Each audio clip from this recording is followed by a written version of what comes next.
माँ का अनमोल तोहफा। 1 साल की बातचीत के बाद आखिरकार आज उसकी शादी हो गई। प्रिया आज बहुत ज्यादा खुश थी। आज उसकी नई जिंदगी की शुरुआत थी।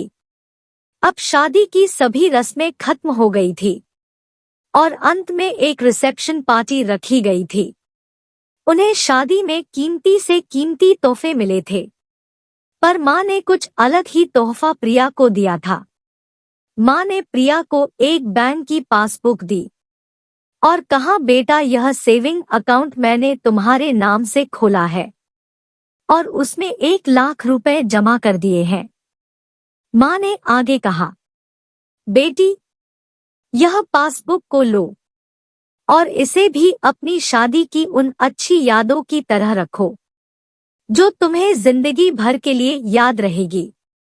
जब जब तुम्हारे जीवन में कुछ अच्छा हो तब इसमें कुछ रुपए जमा कर दिया करना, और यह रुपए किस कारण से जमा कर रही हो वह जरूर बताना। जितनी ज्यादा खुशी का दिन हो उतने ज्यादा रुपए तुम इसमें जमा कर सकती हो। पहली राशि मैंने तुम्हारे लिए इसमें जमा कर दी है। अब इसे तुम अपने पति के साथ आगे बढ़ाना, और जब कुछ सालों के बाद तुम इसे देखोगे तो तुम्हें पता लगेगा कि तुमने अपने जीवन में एक दूसरे के साथ कितने खुशी के पल एक साथ में जिए हैं। प्रिया ने बाद में यह बात अपने पति को बताई। दोनों को ही यह सुझाव बड़ा ही अच्छा लगा और अब वह दोनों ही उस समय का इंतजार करने लगे कि जब वह इस खाते में कुछ रुपए जमा करा पाए। कुछ महीनों के बाद उनकी पासबुक कुछ इस तरह से दिखने लगी। 19 जनवरी 10,000 रुपए। शादी के बाद पति का पहला जन्मदिन मनाया। 27 फरवरी 20,000 रुपए। पत्नी को नौकरी मिली।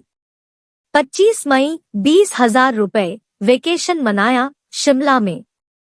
3 जून 50,000 रुपए। पत्नी प्रेग्नेंट हुई। 22 जुलाई 40,000 रुपए। पति को प्रमोशन मिला। और ये सिलसिला ऐसे ही आगे बढ़ता रहा, लेकिन जैसे जैसे समय बीतने लगा, साल बढ़ने लगे तो दोनों में झगड़े होने लगे। छोटी छोटी बातों पर वे अक्सर एक दूसरे के साथ बहस करने लगे। कभी कभी तो बिना बात के ही झगड़ा करने लगते थे। धीरे धीरे दोनों के बीच बातें भी बंद हो गई। अब दोनों को ही अपने शादी के इस फैसले पर पछताने लगे। दोनों को ही ऐसा लगने लगा कि उन्होंने एक गलत इंसान से शादी की है। शायद उनके बीच का वह प्यार कहीं खो गया जो पहले था। एक दिन प्रिया ने अपनी माँ से बात की, माँ, अब हम एक साथ नहीं रह सकते। हम दोनों ने ही यह फैसला लिया है कि अब हम तलाक लेकर अलग हो जाए। मुझे समझ में नहीं आ रहा है कि मैंने ऐसे इंसान के साथ शादी करने का फैसला कैसे लिया था। उसकी माँ ने कहा, बिल्कुल, इसमें कोई बड़ी बात नहीं है। तुम वही करो जो तुम्हारा मन कहता है। अगर तुम दोनों ही साथ नहीं रहना चाहते तो अलग होने में ही भलाई है। पर उससे पहले एक काम करो, तुम्हें वह पासबुक तो याद है जो मैंने तुम्हें तुम्हारी शादी के दिन दी थी? सबसे पहले उस खाते में से जमा किए हुए सारे रुपए निकालो और उन्हें खर्च कर डालो।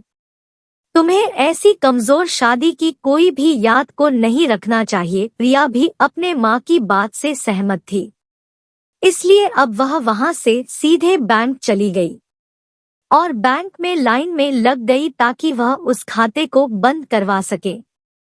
जब वह लाइन में खड़े होकर इंतजार कर रही थी, तब उसने एक नजर उस पासबुक के अंदर लिखे रिकॉर्ड्स पर डाली। उसने पढ़ा और पढ़ती गई। वह सारी खुशियों, आनंद के पल जो उसने अपने पति के साथ जिए थे, वो सब उसकी आंखों के सामने आ गए और उसकी आंखों में आंसू आ गए। वह तुरंत वहां से निकलकर अपने घर पहुंची। प्रिया ने घर पहुंचकर सबसे पहले वो पासबुक अपने पति के हाथों में रखी और बोली कि तलाक लेने से पहले इस खाते में जमा सारे रुपए खर्च कर दो और इस खाते को बंद कर दो।